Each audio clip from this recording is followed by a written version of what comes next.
Hello, you're watching Euronews Tonight. I'm Alistair Sanford. Here are today's main headlines. Saying goodbye with flowers, Angela Merkel finally bows out after 16 years in office as Olaf Scholz is sworn in as German chancellor. Auf Wiedersehen, Angela, an icon for many people across Europe. Here in the Cube, we'll be taking a look back at Merkel's most memorable moments. Boris Johnson's former advisor resigns as pressure piles up on the British Prime Minister over claims his staff held a Christmas party last year while the country was locked down. And a green light for many lights. The French city of Lyon goes ahead with its Fête des Lumières after the pandemic forced last year's event to be cancelled. Welcome to the programme. Olaf Scholz has been officially sworn in as Germany's new chancellor, taking over from Angela Merkel following her 16 years in the top job. Merkel handed the reins over to Scholz in a ceremony at the Chancellery in Berlin, where she congratulated her successor and wished him the best of luck in what she said was perhaps one of the most beautiful tasks being responsible for this country. Scholz, in return, promised to do all he could to work towards a new start for Germany, as Thomas Blade reports. German MPs were on their feet to applaud their new Chancellor, Olaf Scholz, who begins his reign as German leader. During proceedings in the Bundestag on Wednesday, MPs voted on the proposed new government, with Scholz getting the majority he needed. Then the Speaker of the Parliament asked if he accepts the nomination, to which, with a wry smile, Scholz said yes. Das war laut und vernehmlich, Herr Bundeskanzler. Scholz now leads a coalition government never before seen in German politics. Left-leaning Social Democrats, environmentalist-driven Greens and the right-leaning Liberals must all work together to achieve their programme for government. Watching from above was the now former Chancellor Angela Merkel. She held a top spot in Germany for over 16 years. During her term, she oversaw Germany's economic successes in the late noughties, the global banking collapse, the war on the so-called Islamic State and the migrant crisis. Now she leaves behind a Germany that is wrestling with a worsening COVID-19 situation.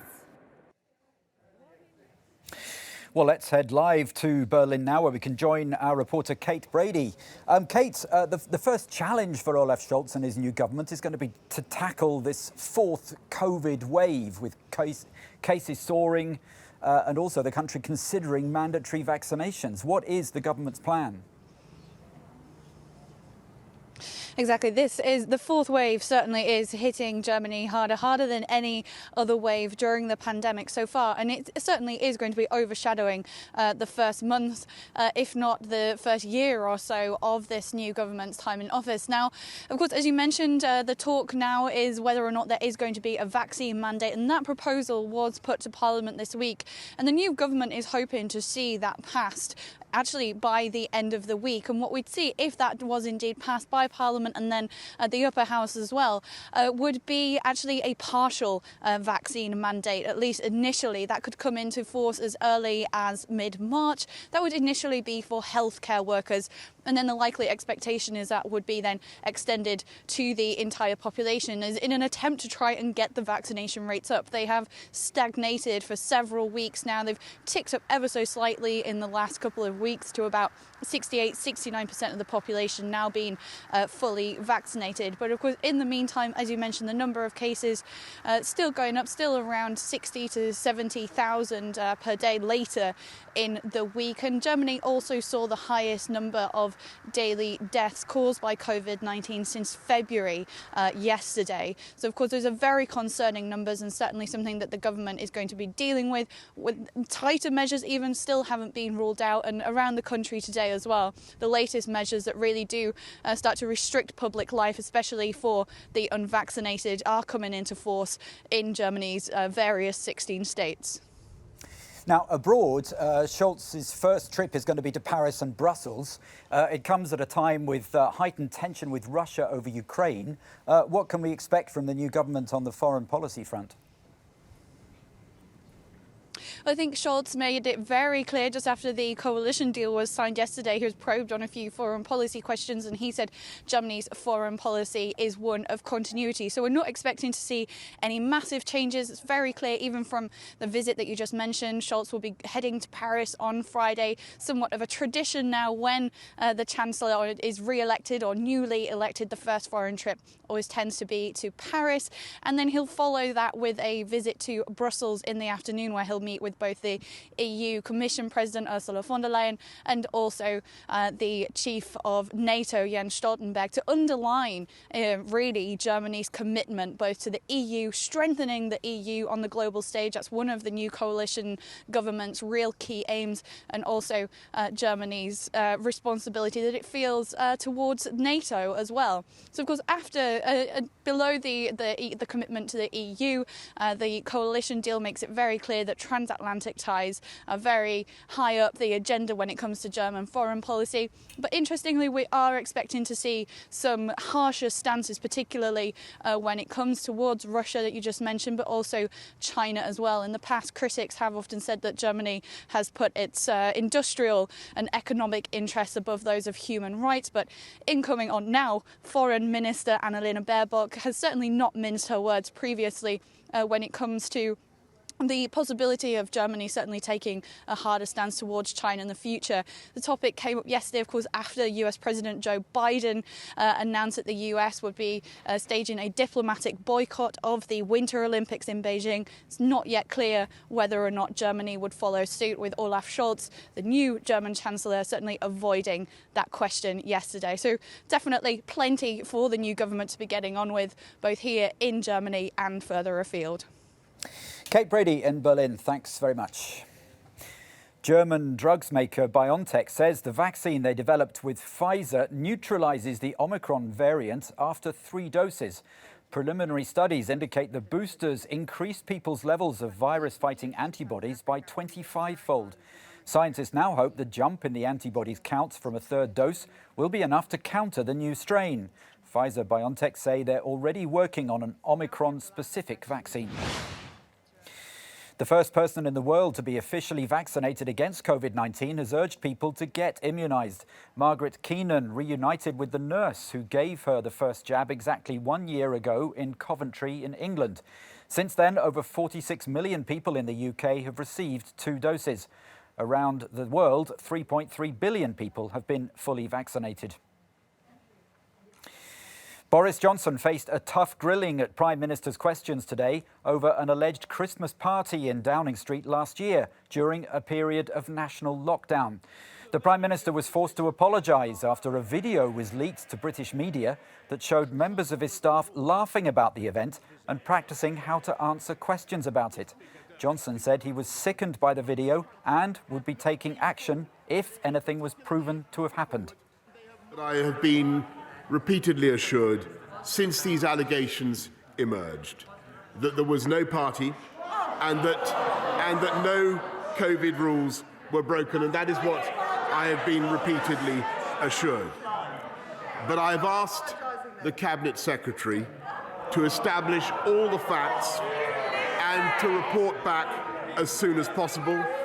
And, Mr. Speaker, it goes without saying that if those rules were broken, then there will be disciplinary action for all those involved. His answers didn't appear to satisfy the opposition Labour leader Keir Starmer, who said millions of people now think the Prime Minister is taking them for fools. He questioned Boris Johnson's moral authority in remaining in place as leader of the country. Her Majesty the Queen sat alone when she marked the passing of the man she'd been married to for 73 years. Leadership, sacrifice, that's what gives leaders the moral authority to lead. Does the Prime Minister think he has the moral authority to lead and to ask the British people to stick to the rules? Well, we can head to London now and join our reporter Tig Enright, who's at Westminster. Tig, Johnson's former aide, Allegra Stratton, has now resigned. We've heard the Prime Minister there apologising to Parliament, but facing a grilling by Keir Starmer. There have also been calls for his resignation. Did his answers at Prime Minister's questions satisfy anyone? Hi, Alistair. It certainly doesn't feel like the end of the story. We heard him today apologising specifically for the video recording, which of course showed his staff laughing at questions during rehearsals about any press conferences surrounding this party, and he apologised for the impression it gave. But there was no apology for the party itself, which Boris Johnson, as you heard there, continued to insist did not happen, and he continued to insist that no COVID rules were indeed broken by his team last Christmas. Yes, this video does appear to suggest that a party did indeed happen, and some would say that its occurrence was confirmed by the resignation of his press advisor, former press advisor Allegra Stratton, who was recorded in that video. As we know, Westminster is a pretty leaky place. This story first broke a week ago in the newspapers, and it does appear to be gaining momentum rather than going away. After a series of pretty embarrassing leaks from the inner corridors of government here, it does appear there are some within the Johnson administration who would actually like to see him gone, and there is always the potential for more revelations. There are indeed also other rumours of further parties, including some rumours, it has to be said too, of parties within Boris Johnson's own apartment within Downing Street, and if those are confirmed or proven, then things get exceptionally tricky for him. And what about the pandemic, Tig? What does this do as far as Boris Johnson's authority is concerned? Because he's now expected to ask the public to follow more restrictions. Yeah, that's right. And you heard the leader of the opposition there, Keir Starmer, questioning Boris Johnson's moral authority, his leadership at this moment in time. The government here in England is expected in the next week or so to further tighten COVID restrictions, adding in measures which are already or have remained in place elsewhere, things like continuing to work from home, the wearing of masks in shops, or the checking of people's vaccine status to get access to places like restaurants or nightclubs. There are reports the government is considering stepping up COVID measures to battle the new Omicron variant. Some have argued that it's potentially a cynical move to try and move the news agenda on from this particular scandal, and indeed if he does pursue them, Boris Johnson is likely to face even more opposition from his own MPs, his own Conservative MPs, many of whom are some of the biggest critics of lockdown measures. And indeed, I'm sure if this does, the rules are tightened, there'll be many who say, will people indeed follow these rules if it has been shown that people within Boris Johnson's inner circle haven't been following them in the past? Alistair? Tig, thanks very much. Tig Enright in London. Well, more now on the mounting pressure on Boris Johnson following a leaked video of his staff making light of an apparent Christmas party at Downing Street last year while the country was in lockdown. Well, let's go back to London to speak to Jonathan Liss, who's a political commentator. Thanks for joining us on the programme. We've had the resignation this afternoon of the former aide, Allegra Stratton, this after an extraordinary week. Do you think what's happened so far will and including the Prime Minister's replies today, will that satisfy his critics, notably in his own party? I think that they're desperate for some kind of satisfaction. Obviously, Allegra Stratton has been sort of thrown under the bus, and they're hoping that she'll kind of act as a kind of shock absorber. But I think that will be misguided. You know, sort of this story has taken a long time to get going, but it's much more serious than the last story of a similar nature, which was Dominic Cummings, Boris Johnson's former advisor, last year. That dominated the news for 2 weeks. But this goes right up to the top. This isn't just about the Prime Minister sanctioning parties or knowing about parties. It's about him attending parties and then trying to cover it up and lying about it. So I don't think that this whole kind of announcing an investigation, feigning shock, is going to work. And importantly, there was a poll out today, a Snap poll, which showed only 9% of people think that a party didn't take place, and over 50% want Johnson to resign. We've never had that before, and that could be really, really troubling for him if it carries on for the next days or weeks. He's survived plenty of scandals before, of course. He does have a majority of 80, and the election is 3 years away, although there's a by-election next week. Do you think this is something that he can ride out?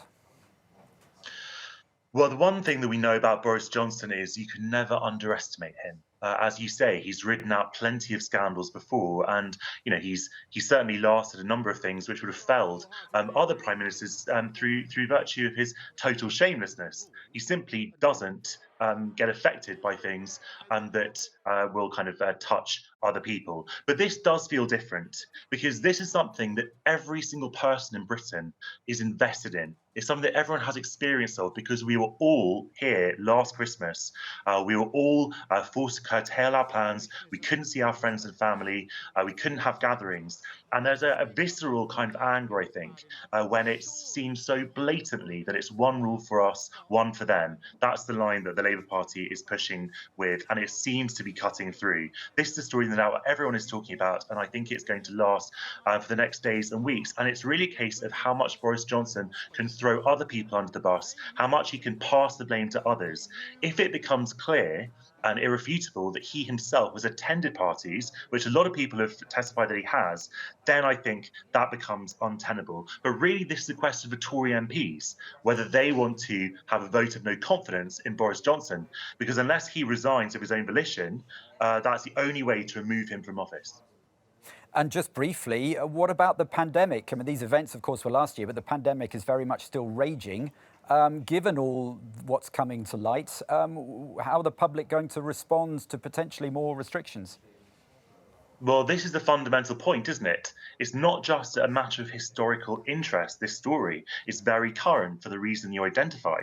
Boris Johnson is planning to introduce a new set of limited measures to combat Omicron, possibly today and certainly this week. And so the public is going to see this as a distraction, but also it's going to make the story worse for him in terms of the party. But from a public health perspective, as you say, people are not going to want to follow rules that they don't think Boris Johnson is following himself. This is not just about, sort of tackling the virus. It's about making sure that the Prime Minister and the government has a moral authority to lead, that the people who set the rules are also following them. Because if they're not, then it's very, very hard to convince other people that they should.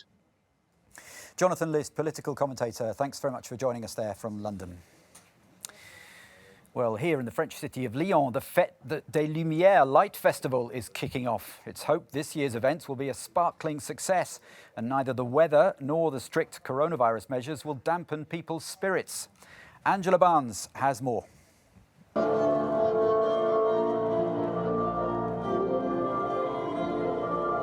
During 4 days, the entire city lights up at night as public buildings, town squares, parks and even lakes become canvases for works of art. It's a child's instinct. We like to throw pebbles on the water. It's always intriguing that the pebbles' impact creates light waves. There's a dialogue between the vegetal canopy and the water surface.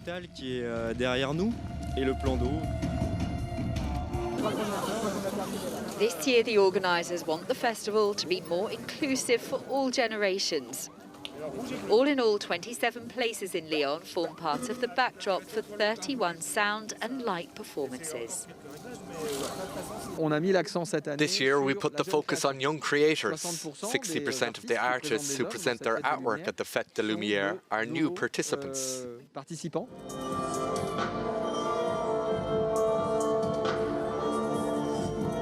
Jeremy Bello was supposed to take part in it last year for the first time, but then came COVID and the vast majority of the Fête des Lumières programme was cancelled. We benefited from this time to think and ask ourselves about our relation to society, about our take on reality, and to offer an artwork which has evolved during these past 2 years and which is presented now in its best version.